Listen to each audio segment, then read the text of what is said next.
Apoio Cultural. Santa Casa Saúde, seu bem-estar em todos os nossos planos. Minerva Foods, Minerva sempre à frente. Escritório Urias de Paula, contabilidade rural, comercial e despachante. Auto Posto Berrantão, 24 horas com você. Laboratório Micelium, análises agrícolas e biomoleculares de plantas. E Bavep, sempre o melhor negócio. Alô, telespectador da TV Barretos, seja bem-vindo ao programa Quero Saber. O programa Quero Saber é feito com muito carinho para o seu conhecimento e entretenimento. Esta é a proposta de nosso programa. Primeiramente, vamos abrir espaço para os nossos apoiadores culturais e, em seguida, apresentaremos a nossa convidada de hoje. Minerva apresenta Nova Mesa, o novo prazer da carne. Como escapar da mesmice da carne do dia a dia?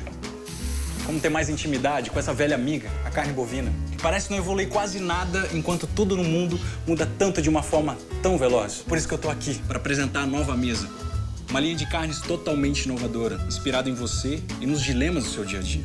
A Nova Mesa traz para você muitas novidades. São cortes diferenciados e que vêm em embalagens modernas, higiênicas e muito especiais, pois trazem dicas e informações sobre cortes, cozimentos, conservação, além de receitas exclusivas, é claro. E a gente só pensou nisso porque você também pensou.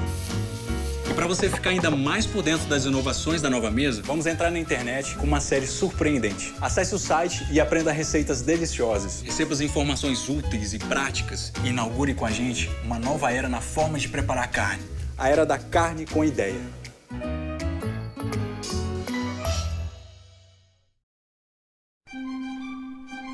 Cuide de dar carinho para a sua família, de conhecer novos horizontes, de realizar seus sonhos, de construir a sua história. Que da sua saúde e de sua família, nós cuidamos. Grupo Santa Casa Saúde, o único com hospital próprio em Barretos e região. Seu bem-estar em todos os nossos planos. Escritório Urias de Paula, tradição em prestação de serviço, contabilidade rural, comercial e despachante. Avenida 21, 410, telefone 3322-4002. Frozen, novidade deliciosa e refrescante. Salada de frutas com chantilly. E também lanche natural de frango, peito de peru ou atum, sucos e cappuccino ice. Maravilhas de verão no Alto Posto Berrantão. Conveniência 24 horas. A Micelium nasceu da necessidade de proporcionar ao agronegócio um serviço completo de análises agrícolas com qualidade e agilidade. Assim, reunimos um corpo técnico de alto nível, equipamentos de última geração e a adoção de técnicas mais modernas e inovadoras para a agricultura. Análise de solo, folha, fertilizantes e muito mais. Avenida Ítalo Salvador 35, Barretos, São Paulo. A Bavep, sua concessionária Chevrolet, está de cara nova. Toda a linha Chevrolet agora em instalações mais amplas e climatizadas, totalmente alinhadas com o impecável padrão GM. O showroom de seminovos ficou ainda maior. Tudo isso feito pensando em atender você, cliente, com mais conforto e sofisticação. Não para por aí. Mais do que nunca, a Bavep traz para você preços, condições e o atendimento diferenciado que nenhuma outra concessionária oferece. Venha nos fazer uma visita. Bavep, sempre o melhor negócio. Hoje recebemos com muito prazer uma das professoras mais cultas e preparadas que passaram por Barretos. Atualmente é imortal, pertencendo à Academia Barretense de Cultura. Ela tem um currículo invejável. Nascida em São Paulo, recebeu em 1999 o título de cidadã honorária de Barretos, outorgada pela nossa Câmara Municipal. Estou falando da queridíssima professora Chame-se Zawit, que muitos alunos, muitos barretenses já passaram pelas suas orientações, já passaram pelo seu crivo como professora. Prazer em recebê-la no programa Quero Saber, professora Chame-se Zawit. Muito obrigada, Luiz, pela deferência do seu convite. Na realidade, eu me sinto muito honrada.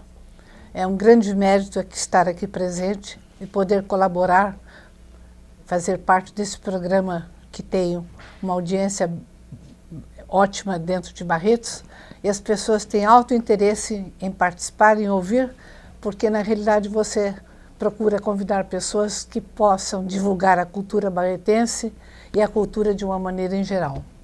Eu conheço o Luiz há algum tempo e devo dizer que eu tenho por ele uma grande simpatia, admiração. Recíproca é verdadeira. Luiz é filho de um casal que eu conheci pessoalmente, distintos e muito simpáticos à sociedade barretense.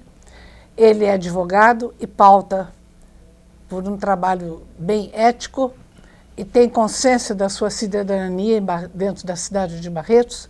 E, acima de tudo, eu passei a admirá-lo mais ainda quando eu tive a oportunidade de ouvi-lo declamando Castro Alves na OAB. A partir daí, Luiz cresceu no meu conceito. O navio negreiro de Navio negreiro Castro Alves. Muito obrigado pelas suas considerações. É uma honra receber na tantas verdade, palavras é o que eu carinhosas. sinto em relação a você. Eu sei, professora Chamos, que muitos e muitos barretenses já foram seus alunos, já passaram pelas salas de aula, em que a senhora me permita assim, depois nós vamos com mais intimidade, já passaram pelas suas aulas, já passaram pelo seu crivo como professora. Mas vamos inicialmente conhecer um pouquinho da sua vida, professora Chamos. Nasceu em São Paulo? Bem, dos 3 filhos que a mamãe teve, eu fui a única privilegiada e nasci na capital, que eu adoro, São Paulo. Gosta de São Paulo? Adoro São Paulo. Mesmo com tenho esse orgulho de todo, dizer, esse movimento, tenho orgulho de dizer, eu sou paulistana. É paulistana. Nasci no Hospital Matarazzo, na década de 40. E fui criado em Barretos, estudei, meus estudos básicos foram aqui em Barretos. Foram todos em Barretos? Então todos, nasceu em São Paulo e já vim para Barretos, recém-nascida. Os seus pais moravam em São Paulo Não, nessa meus época? pais moravam em Barretos. Em Barretos. Foi por motivos de saúde, que a mamãe já tinha perdido alguns filhos, que o médico recomendou que a mamãe fizesse uma cesárea, que aqui em Barretos não era feita. E eu fui, a mamãe se internou e, graças a Deus, e eu acho que foi uma graça, foi uma graça muito grande, eu nasci sem cirurgia. Quando a mamãe estava preparada para ir para a mesa para fazer cirurgia, a Chame-se nasceu. Eu acho que é uma graça. Foi uma grande graça que ela recebeu de Nossa Senhora. É verdade, é verdade. Então você fez o seu curso primário? Primário, ginásio, escola normal em Barretos. O primário eu fiz no primeiro grupo escolar. No Antônio Hoje, Olímpio, né? atual doutor Antônio Olímpio. Naquele prédio antigo, que tive saudoso professor, prédio. Exatamente. Então você gostaria de saber seus professores. Aquele neoclássico, lindo, né? Não podia nunca ter derrubado aquilo, né? Aqui foi uma judiação, sei lá, para não foi dizer uma um coisa, crime. foi uma tragédia. Uma tragédia. Derrubar aquele prédio, né? Podia reformar. Poderia hoje ser o centro de um cultural, o próprio museu barretense, né? Eu conheço muitas cidades que preservam seus grupos antigos, né? Por exemplo, Araraquara, eu estive lá e eu vi. Os primeiros grupos escolares são todos preservados. O grande colégio de São Paulo, Caetano de Campos, é preservado, exatamente. Tem secretaria lá, já sem não é mais dúvida colégio, que é. mas no estilo clássico dele, da época, né? Parece que São Carlos, outras cidades também que a gente conhece, preservam esse prédio. Então, Luiz, eu fiz o primário no primeiro grupo escolar. Vamos lembrar as professoras, algumas A primeira professora foi a dona Carolina Renó, uma grande professora que me alfabetizou e me ensinou as noções de vida, as iniciais noções de vida, de saúde, de higiene corporal, porque tudo isso se aprendia no grupo escolar, né? Fui muito bem alfabetizada. Segundo ano foi dona Sebastiana, mulher do doutor Melo, Wilson de Melo, uma grande mestra também. E terceiro ano foi a dona Aparecida Strini, quarto ano foi a dona Elza Hortolã. É muito difícil, viu, um entrevistado aqui, lembrar de todas Lembrei as das 4, do primário. certamente. Foram 4 professoras expressivas que me marcaram realmente a minha vida de menina que aspirava já a ser moça, porque quando a gente está na meninice, a gente quer logo ser moça. Ah, né? Não tenha dúvida. Depois, quando é moça, começa a passar a idade rápida. Exatamente. Né? É que nem um garoto fica doido para ter 18 anos, para poder... Antigamente era assim, né? Entrar em filmes e fazer tudo. Depois chega nos 18, quer parar, já não para mais. Quer parar. E quando eu terminei o primário, já existia em Barretos escola pública. Mas o papai, embora muçulmano, mas não era um bolsominion radical, ele era um homem muito equilibrado dentro dos princípios religiosos dele. Ele me chamou e me perguntou: minha filha, você vai estudar em colégio religioso. Eu quero que você estude com as freiras. E eu fui para o colégio Santo André, primeiro ano. Em Santo André? Quando eu passei para a segunda série, foi vendido para o colégio salesiano. Aí passei a ter educadoras salesianas que foram excelentes mestras. Antes do Maria Auxiliadora era o Santo André, filiado a Jabuticabal. Sei. Aí passamos para salesianos, eu fiz o ginásio e posteriormente fiz escola normal também no Maria Auxiliadora. Aliás, fiz uma excelente escola normal. Aprendi todas as disciplinas pedagógicas e psicológicas ligadas ao ensino, ao aprendizado, ao conhecimento do educando. E quando eu terminei... Maria Auxiliadora deixou saudades, era um grande colégio. Olha, foi lastimável.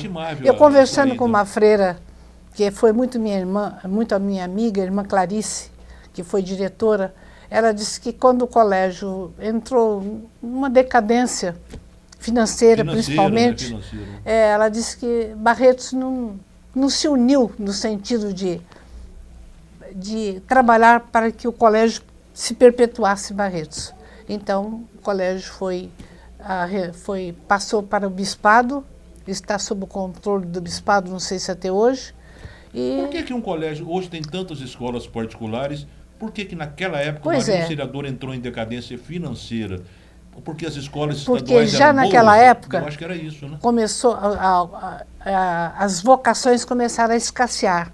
E antes as freiras, todas as professoras eram freiras. E posteriormente nós percebemos que professoras leigas começaram a trabalhar, e aí o colégio, não tendo talvez um rendimento à altura para equilibrar seu orçamento mensal e anual, começou a entrar em decadência.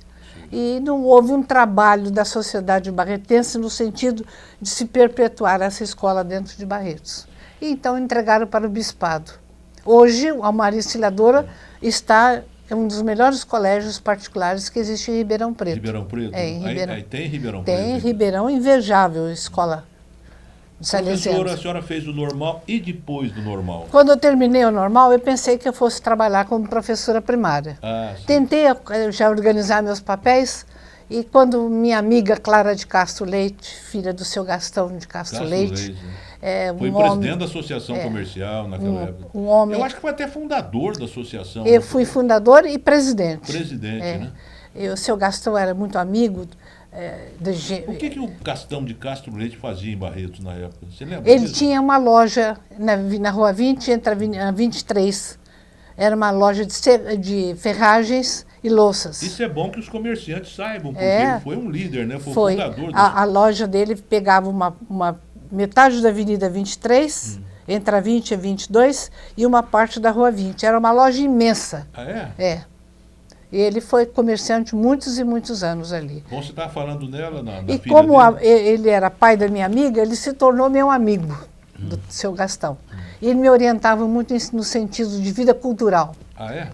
Que ele já tinha viajado muito no Brasil, então ele me aconselhava os aspectos brasileiros que, como eu, professora, deveria conhecer. Ele, então, a filha dele desejou estudar em São Paulo, e ele chegou para mim e falou: por que você não acompanha a sua amiga? Eu falei: eu tenho que falar com o papai. E eu fui falar com o meu pai. Porque a filha dele iria para São Paulo. Ia para São Paulo. O papai falou: olha, você vai em companhia do seu Gastão. Eu tenho plena confiança nele. Ele nos levou para São Paulo. Tirei carteira de identidade que eu não tinha lá em São Paulo pela primeira vez. Ele nos matriculou na PUC para fazer o vestibular e arranjou até um pensionato das Irmãs Marcelinas, onde nós permanecemos todo o tempo do vestibular. Estudei bastante. Pretendia fazer História e Geografia, mas eu percebi que eu não tinha formação em matéria de geografia suficiente para fazer um exame vestibular. Então eu optei pela pedagogia, que foi um curso riquíssimo, excelentes professores, e eu tive como fundamento do curso de pedagogia a psicologia com o Dr. Enzo Azzi, que foi um grande mestre italiano, e permaneci lá 4 anos frequentando a escola, e no final tinha que fazer opção por uma disciplina e eu fiz pela orientação educacional. Professora Shamsi, eu peço permissão à senhora para que possamos abrir um pequeno intervalo para abrirmos espaços aos nossos apoiadores culturais e em seguida voltaremos com o programa Quero Saber, hoje trazendo a queridíssima professora Shamsi Zawid.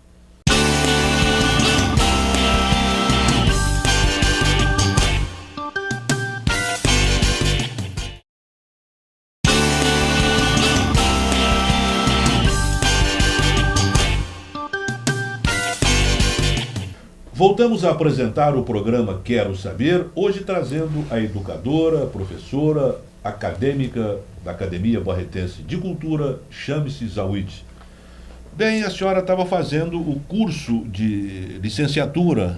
Terminei licenciatura em Pedagogia. Na PUC de São Paulo. Na PUC de São Paulo, a gloriosa PUC, né? Que eu tenho muito orgulho de ter frequentado a PUC, porque é uma faculdade realmente que apresenta um nível de ensino altamente satisfatório, além da formação de religiosidade que eu recebi durante os 4 anos que eu estudei na PUC. Sim. O professor Benedito Ulloa Sintra foi nosso capelão e nosso mestre em religião na PUC. Terminado o curso, eu voltei para Barretos, pretendia me casar e papai pediu que eu permanecesse um tempo mais com a mamãe e o papai em Barretos. E eu voltei para Barretos. Trabalhei no Ateneu Municipal e em seguida... E lecionando o quê? Lecionando história, porque pedagogia me permitia ter registro de história, 1º e 2º grau, matemática, 1º grau, e todas as disciplinas do curso normal. É um registro que eu recebi do MEC. Do MEC, né? Então eu fui trabalhar com história, sem nunca ter feito o curso de licenciatura de história. Foi uma aventura no início. Eu falei, eu vou entrar porque é um desafio e eu vou enfrentar esse desafio. Então você começou sendo uma autodidata praticamente. Comecei a estudar, Luiz, história loucamente, apaixonadamente, cada vez mais me entrosei no estudo da história. O professor sempre, ele aprende mais Exatamente. do que o aluno, né, para poder lecionar. Quando eu estava trabalhando no Ateneu, o Raul me telefonou, Raul Alves Ferreira me telefonou, falou, memória, Dona Shamsi, o professor de história da cidade, o doutor, como é que ele se chamava? O doutor de história famoso, ele teve um derrame e eu gostaria que a senhora assumisse as aulas dele. E eu falei, assuma as suas aulas. Não é o professor Jorge, não. Doutor Jorge de Abreu. Jorge Olegário de Almeida Abreu. Famoso ele. Muito culto. A esposa Lolota, que dava inglês, lecionava inglês. Eu assumi as aulas do Estadão, ginásio clássico e científico. Fui a São Paulo, conversei com o professor da USP, ele me orientou. Eu comprei uma bagagem enorme de livros de história e fiz meu curso de licenciatura estudando sozinha. Sozinha, né? E nunca deixei de preparar uma aula até o final dos meus últimos dias de trabalho. Eu nunca entrei numa sala de aula sem ter preparado aquela aula, naquela semana. Todas as aulas eram preparadas. E estava trabalhando bem, graças a Deus, e indo muito bem no clássico e no científico, que eram cursos mais adiantados. E de responsabilidade, porque naquela época o colegial preparava os alunos para a universidade, para a faculdade. Não existia cursinho nem vestibular para cursinho. Naquela época no Estadão, eu lembro, as pessoas que faziam científico, entravam em medicina sem todos, cursinho, sem nada, era uma maravilha, né? Eram muito bem preparados. Nós tínhamos uma colmeia de grandes professoras no estadual, né? Tinha colegas Você conhece o nome de todos. Eu tinha colega... Na época lá que fazia um colegial, entrou na PUC em São Paulo em Direito, a maior facilidade do mundo. É muito expressivo que os nossos alunos realmente entravam nas faculdades melhores do estado. E o professor Brandão, que era meu colega de física, um dia ele me chamou e falou, Shamsi, o que você está esperando para prestar concurso? Falei, eu não fiz licenciatura. Você tem direito? Falei, tenho. Então vai prestar o seu exame. Me inscrevi, Luiz, eram 232 candidatos, a maioria candidatos da PUC, da USP, licenciados em História. Eu entrei, prestei meu exame escrito. O concurso era para se efetivar como professor? É, para me efetivar. Prestei meu concurso em História Geral e História do Brasil, 2 teses que foram elaboradas no momento por mim. Aprovada, passei para a prova de didática. Na frente de uma banca da USP, que eu não os conhecia. Dei uma aula, graças a Deus, fui muito feliz, Foi no Colégio Fernão Dias Pais Leme, em Pinheiros, e recebi dos 2 10 e o 9. Nossa. Então eu fiquei muito feliz e tomei uma consciência de que realmente Deus havia colaborado comigo e me dado a oportunidade de ser uma professora que tinha uma boa didática para ensinar história. Eu escolhi Barretos. Me conta uma coisa, você voltou de São Paulo, se prestou ao concurso, foi aprovada. Escolhi Barretos. Escolheu Barretos, né? Mário Vieira Marcondes. Continuou trabalhando no Mário Vieira Continuei Marcondes. trabalhando aqui.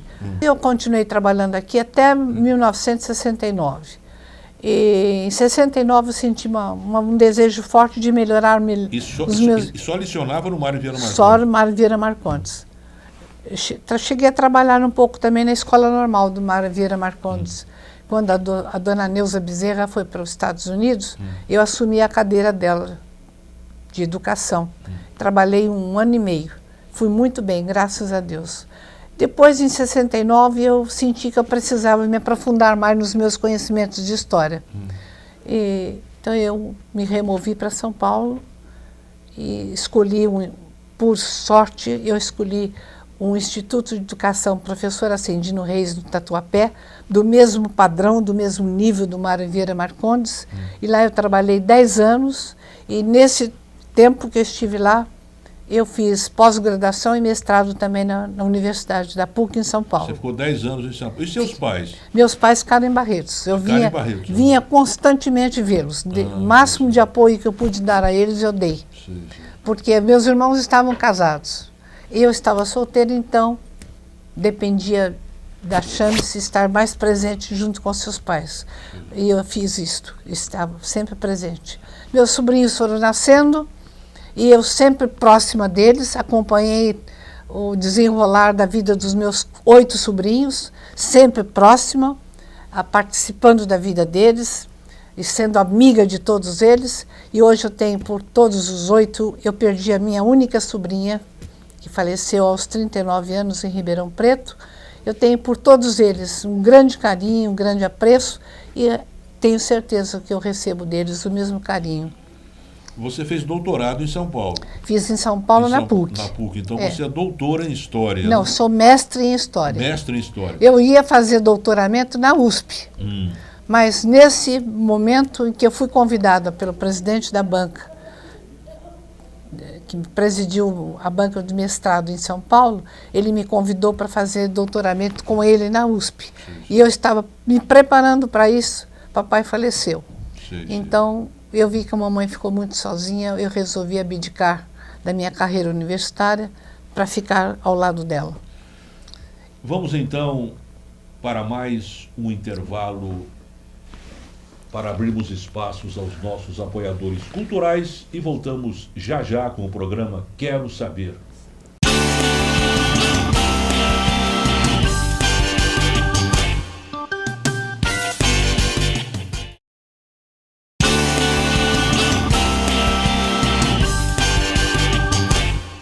Voltamos a apresentar o programa Quero Saber, hoje trazendo a professora Chamice Zawit.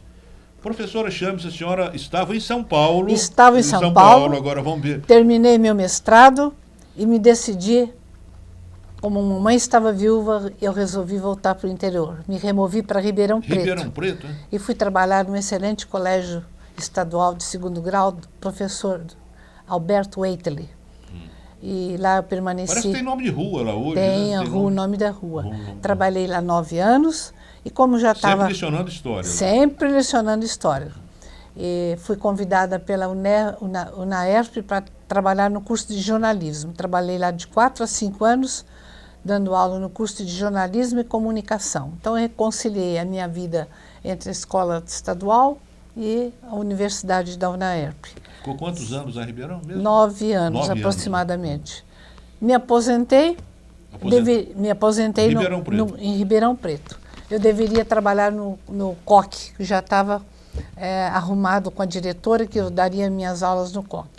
Foi quando mamãe estava muito doente, nós estávamos morando juntas em Ribeirão, e pediu-me para voltar para Barretos. Eu imediatamente encerrei minhas funções em Ribeirão Preto e voltei para Barretos. Chegando em Barretos, eu fui trabalhar um pouco no Objetivo, no Terceirão, E fui trabalhar também no Colégio Drummond de Andrade, como coordenadora da área de humanas. O colégio recém-fundado, os dois fundadores, Mariana e Omar, foram os meus ex-alunos, e felizmente eles me davam muito crédito e liberdade para trabalhar, e no sentido de ajudar a construir e melhorar a projeção educacional do colégio dentro da cidade de Barretos. E assim foi. Professora, a sua mãe já era viúva na época, Mamãe, né? quando eu voltei para Barretos, ela já estava viúva. Como chamavam seus pais? Meus pais chamavam-se Mustafa Musa Zawit e a mamãe era Zulmira de Lima Zawit. Mamãe era filha de árabe e brasileira.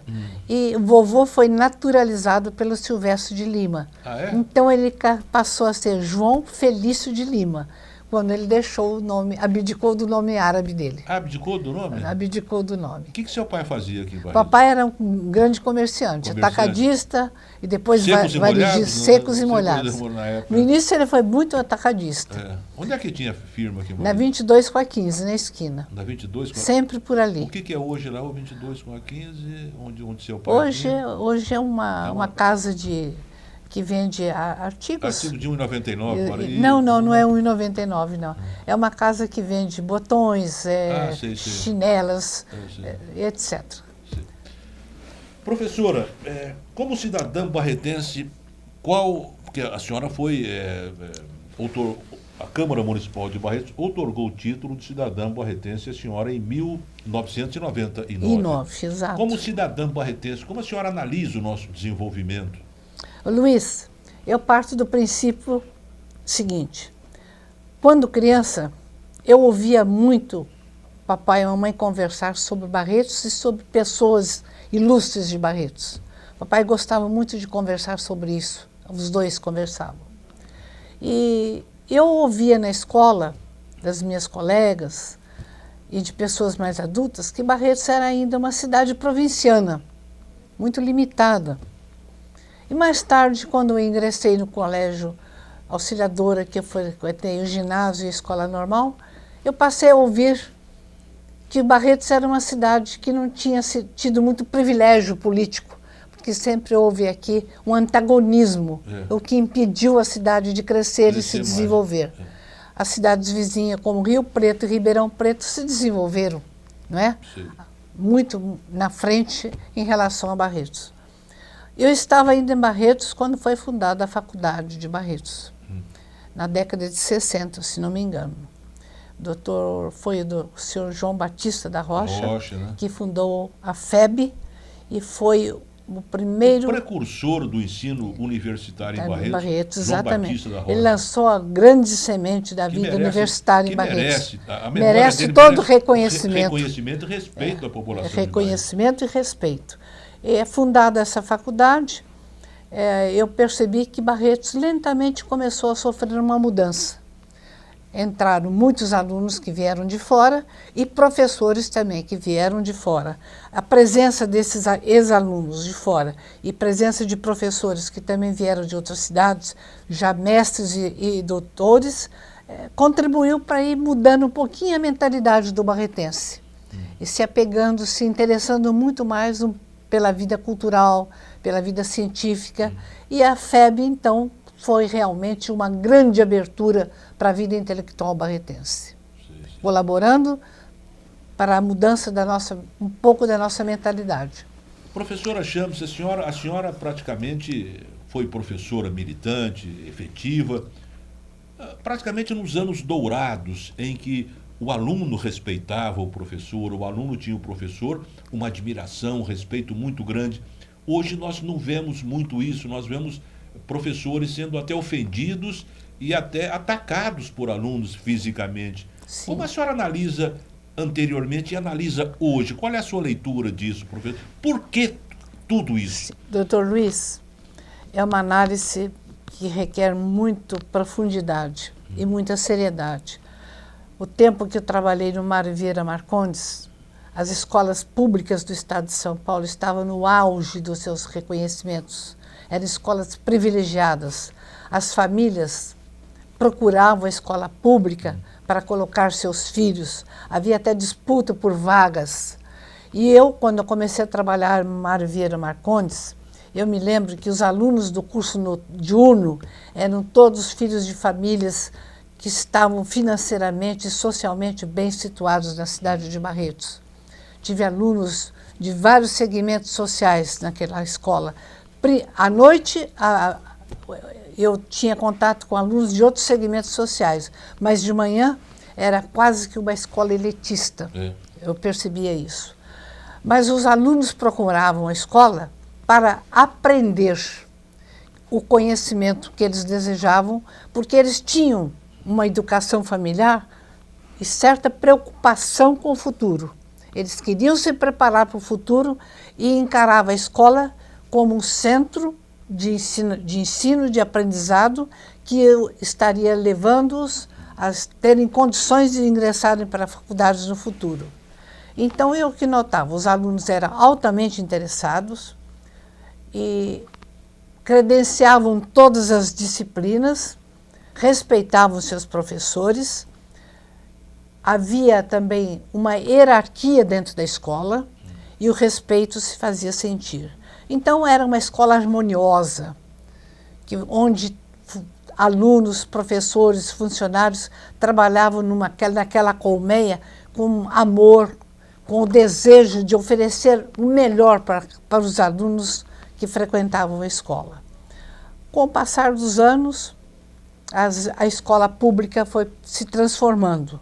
Algumas legislações novas normas pedagógicas que modificaram a escola pública até ela chegar num patamar que foi o ponto crucial, a aprovação automática. A aprovação automática foi um erro bárbaro, sério, de consequências funestas. A partir daí, o aluno passou a frequentar escolas, não dava importância, não tinha interesse, porque ele sabia que ele ia ser aprovado. E por que se preparar com o futuro se eu ia sair dali e receber um diploma? Então, você percebe que isto deveria ser banido da escola pública. A escola precisa aprovar o aluno através de provas, escrita ou oral, mas aprovar o rendimento e o conhecimento que o aluno adquiriu no seu aprendizado no tempo que ele passou dentro da escola. A senhora acha que hoje tem condição de voltar o tempo passado de aprovação por provas? Será que o aluno hoje respeitaria o professor que repetisse esse ano? Isso tem que ser feito gradativamente. Não pode ser de uma única vez. Mas hoje, quando um professor dá uma nota baixa, o aluno vai lá e bate no professor? O aluno hoje contesta, não respeita, não tem disciplina, a linguagem dele é muito vulgar. E, infelizmente, os professores caíram num descrédito, num desprestígio social perante a sociedade e até mesmo perante as próprias famílias. Então, o aluno ingressa na escola pública e não leva muito a sério. Uma porcentagem de 20% do total dos alunos levam a escola a sério. Os demais estão lá para obter um diploma de primeiro e de segundo grau. Por que a escola pública caiu tanto o nível? Antigamente você disputava vaga numa escola pública. Os próprios concursos modificaram. Por que caiu? Além da aprovação automática, por que caiu o nível? Mas a senhora vai me responder isso no próximo bloco. Vamos então abrir espaço para os nossos apoiadores culturais e voltaremos em seguida com o programa Quero Saber.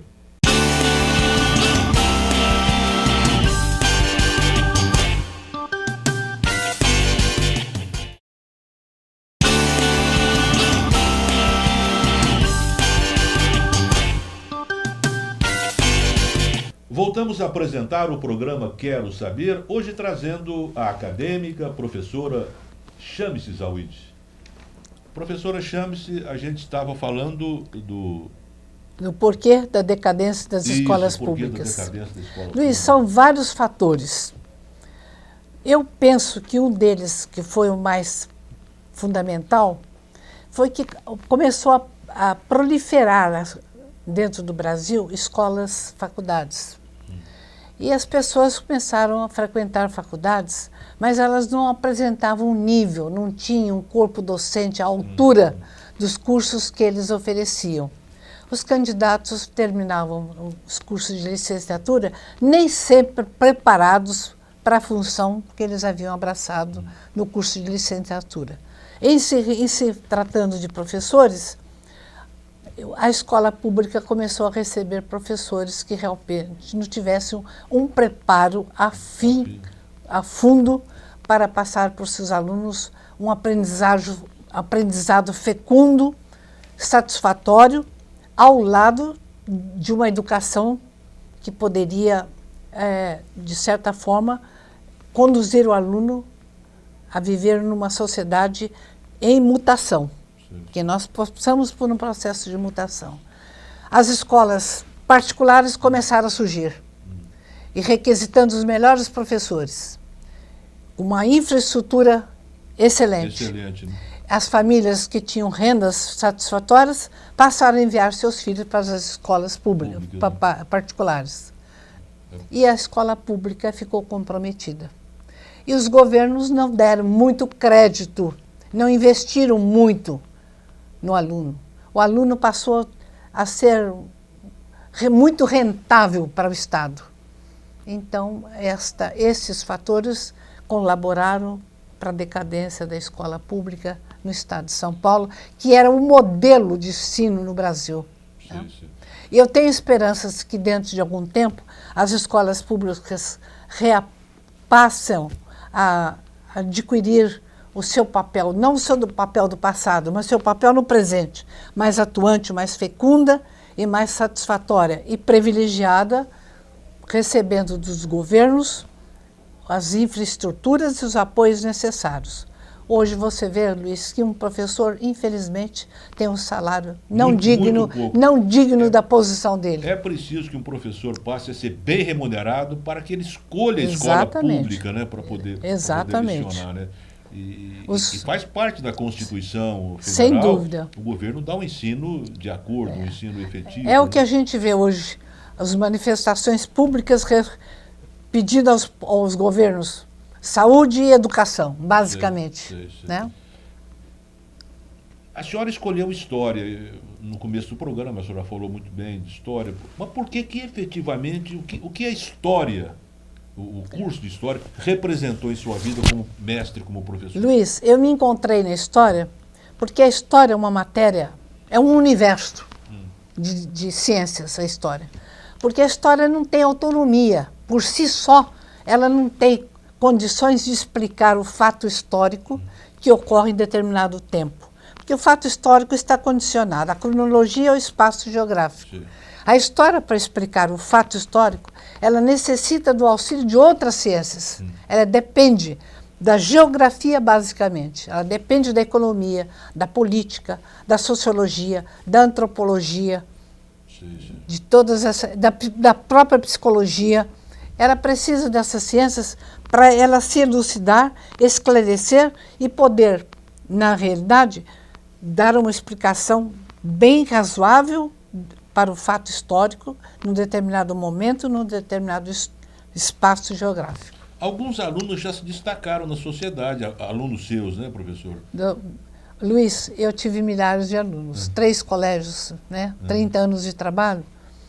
Felizmente, eu posso dizer com muito orgulho e muita vaidade, 80% dos nossos alunos estão brilhando na sociedade brasileira. Que bom, que bom. Com altos cargos no jurídico, na política, na economia, na pesquisa, na biologia, e eu tenho na certeza sociedade, que eles lembram da professora na Chames arte. Né? Eu tenho certeza. Mas não foi só trabalho da Chames, foi trabalho conjunto de todos os professores que realmente estavam empolgados, porque os nossos professores eram todos idealistas, não trabalhavam por trabalhar.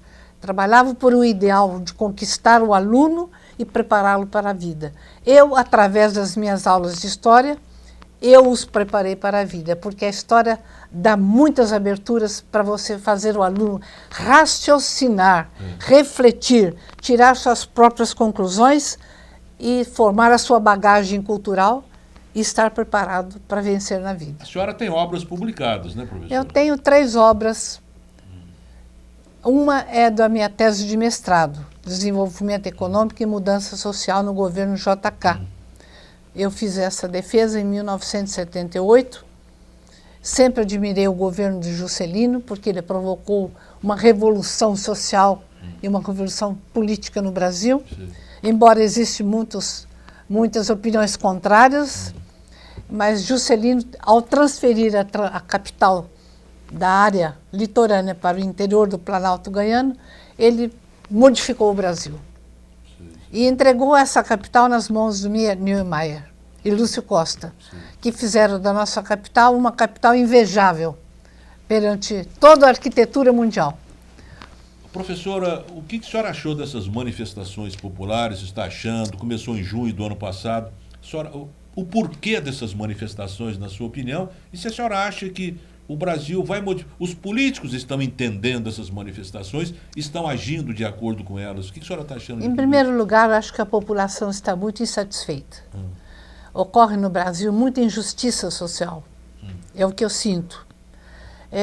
Existe também uma disparidade de rendimentos em relação às classes sociais. Há pessoas que trabalham muito e têm um ganho muito pequeno em relação às suas necessidades para viver com dignidade. Outros trabalham muito pouco e têm rendimentos altíssimos. E né? Outros nem trabalham e continuam tendo rendimentos altos. Né? Então, isso, de certa forma, provoca na população uma agressão. E essa insatisfação está sendo manifesta agora, nos últimos tempos, através de passeatas, etc. E outras situações mais graves de uma verdadeira convulsão social que está acontecendo no Brasil. É um momento muito sério na nossa história, esse momento que estamos vivendo. Professora, tem uma discussão no Brasil atualmente se devemos ou não diminuir a maioridade penal de 18 ou para 16, ou não ter qualquer pessoa, se comete crime, poderia ser condenado de 12, 14, 15 anos. O que a senhora acha que devemos mexer na maioridade penal, abaixar? Acho que, na minha opinião, deveriam mexer. E abaixar. Abaixar. Abaixar. A senhora acha que para 16... Porque você vê os jovens estão isentos de penalidade. E hoje você vê a criminalidade está nas mãos dos jovens. Sim. Os adultos colocam os jovens na frente. E a Copa do Mundo, a senhora acha que deveria ter feito no Brasil? É uma pergunta muito significativa sua. Copa do Mundo é uma Copa expressiva de grande repercussão mundial, mas, na minha opinião, o Brasil ainda não estava preparado para uma Copa Mundial. A gente vê hospitais sem leitos, exatamente. A saúde... O país poderia estar mais voltado para as suas necessidades internas do que para oferecer uma Copa Mundial. A Copa do Mundo vai dar status ao Brasil. O que o Brasil investiu para preparar o país para receber os turistas e fazer a Copa, você sabe que são bilhões de reais que poderiam estar investidos nas nossas estradas, no aparelhamento do Brasil de estradas de ferro que nós não temos mais, na melhoria das estradas, na saúde, na educação, basicamente por aí. Mas existem opiniões contrárias, né, Luiz? Lógico. Rapidinho, agora que nós já estamos praticamente em cima da hora. A senhora tem algum hobby, professora? Meu hobby principal é leitura. Cinema. A senhora gosta de gosto ler muito ficção, de teatro. romance? Gosto de ler coisas que me interessam. Né? Eu não sou muito de romance, não. Gosto de ler livros mais que têm mensagem, livros científicos. Né? E gosto muito de cinema, gosto do teatro. Gosta de música. Novela? Algumas vezes assisto. Né? Prefiro ler um livro ou um jornal do que assistir novela. Sim. A senhora acha que Deus é importante na vida das pessoas? A senhora acredita em Deus? A senhora acha que Deus... Quem não acredita em Deus é pior do que o outro? Como é que a senhora analisa? Não. Eu gostaria de saber como a senhora imagina Deus, rapidamente. Eu sei que é uma pergunta muito complexa, mas assim, rapidamente, como a senhora vê Deus? A senhora fala Deus e tal. É uma pessoa, é um ente? Como é que a senhora... É um cidadão sentado numa poltrona, analisando o mundo? Como é que a senhora analisa? Quando a gente é criança, a gente tem essa imagem de Deus. Essa imagem que é uma pessoa, imagem de Deus. Um senhor velho, sentado numa poltrona e analisando tudo. E a senhora hoje, como é que... Rapidamente, nós estamos... Deus faz parte da nossa vida interior. Ele existe dentro de nós. Somos pequenos deuses, a imagem e semelhança do Deus Criador. Deus, para mim, hoje é uma energia universal. Deus é energia, e nós somos pequenas energias. Aí está a igualdade entre o Criador e a criatura. Que beleza. E acreditar em Deus é fundamental. É o que dá sentido à sua vida, é Deus. Rapidamente, professora, a senhora deu uma bela lição de como é Deus para a senhora. Quem é a pessoa que a senhora se curvaria se aparecesse hoje na sua frente, aquela pessoa que transformou a humanidade, na sua opinião? Rapidamente. E eu gostaria de dizer para você que eu tenho algumas pessoas que eu tenho grande admiração na história. Principalmente, eu posso citar para você Charles Chaplin. Eu admiro muito Charles Chaplin pela capacidade. Ele foi um gênio na arte cênica, né? E deixou também pensamentos profundos a respeito da humanidade. E gosto também muito do Gandhi, né? Pela sua filosofia de vida. E desses últimos governos, um que eu admirei muito foi o governo norte-americano, que foi assassinado em 64. Robert Kennedy. John Kennedy. Foi assassinado, me parece que em 62. Em 63. Eu estava prestando concurso quando ele foi assassinado. Bom, professora, infelizmente chegamos ao... Hein? Eu gostaria de dizer mais o seguinte, Luiz, que quando eu trabalhei com história, eu aboli a decoreba. Minhas aulas eram feitas com raciocínio, com reflexão, com espírito crítico, fazendo o aluno penetrar no fato histórico e compreendê-lo, para ele assimilar as lições que a história poderia oferecer. E eu acho que isso foi o grande mérito da minha vida como autodidata, ter reformulado a metodologia da história para o raciocínio, para a reflexão, para o espírito crítico e para a formação do cidadão brasileiro. Professora, chame-se, infelizmente o tempo acabou e a gente teria mais 1 hora de programa, com certeza. Foi um tempo muito feliz de estar aqui com você. Muito obrigado. E eu que agradeço. Foi uma honra recebê-lo no programa. E agradeço os viu? Telespectadores que nos ouviram, foram muito gentis, e eu desejo a todos que sejam muito felizes, mas que pensem no momento que estamos vivendo, façam uma reflexão séria sobre o momento nacional. Ele é sério e ele é grave. E como uma mensagem que eu gostaria de deixar para todos, essa mensagem é de um escritor chamado Bermanus. Ele diz: se pudesse recomeçar a vida, eu procuraria fazer meus sonhos ainda mais grandiosos, porque a vida é infinitamente mais bela e maior do que eu pensava, mesmo em sonho. Que bonito, que bonito. Eu gosto muito desse pensamento. Muito bom. Muito obrigado, professor. Eu que agradeço, Dr. Luiz. E vamos terminar o programa com uma poesia, como sempre o fazemos. Hoje é de Florbela Espanca, chamada Amar. Eu quero amar, amar perdidamente. Amar só por amar, aqui, além, mas este e aquele, o outro e toda a gente. Amar, amar e não amar ninguém. Recordar, esquecer, indiferente. Prender ou desprender, é mal? É bem? Quem disser que se pode amar alguém durante a vida inteira é porque mente. Há uma primavera em cada vida, é preciso cantá-la assim florida, pois se Deus nos deu voz, foi para cantar. E se um dia hei de ser pó, cinza e nada, que seja minha noite uma alvorada, que me saiba perder para me encontrar. Muito obrigado mais uma vez. Meus parabéns, belíssima sua poesia. Muito obrigado. Muito oportuna também. Então, muito obrigado, professora, mais uma vez. Eu que agradeço, Dr. Luiz. A professora chama-se Tawit. Muito obrigado ao telespectador da TV Barretos e até o próximo programa, se Deus quiser. Obrigada a todos.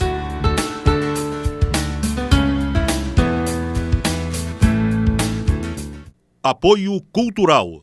Santa Casa Saúde, seu bem-estar em todos os nossos planos.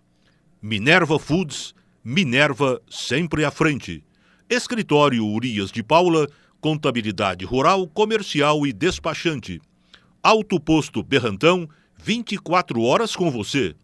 Laboratório Micelium, análises agrícolas e biomoleculares de plantas. E Bavep, sempre o melhor negócio.